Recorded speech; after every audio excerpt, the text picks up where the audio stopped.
पाकिस्तानियों खबरदार, मुल्क में कोरोना वायरस का फैलाव तेज होने लगा। मोहलिक वबा ने मजीद 1345 अफराद को निशाना बना लिया है। मुस्बत केसेस की शरह बढ़कर 2.89 तक जा पहुंची।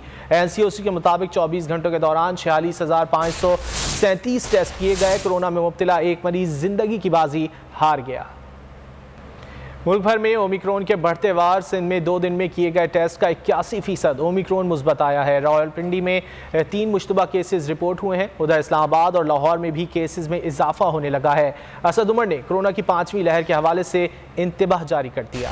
कोरोना की नई लहर ने दुनिया भर में खौफ तारी कर दिया। अमेरिका और यूरोप में सूरत हाल तशवीशनाक हो गई। नए वेरिएंट के बायस केसेस बढ़ने लगे। कोरोना से निपटने के लिए बरतानवी हुकूमत ने फौज से मदद तलब कर ली। आलमी इदारा सेहत की वार्निंग, अमेरिका ने पाबंदियां मजीद सख्त कर दी। सब्सक्राइब करें और बेल दबाएं ताकि कोई खबर रह न जाए।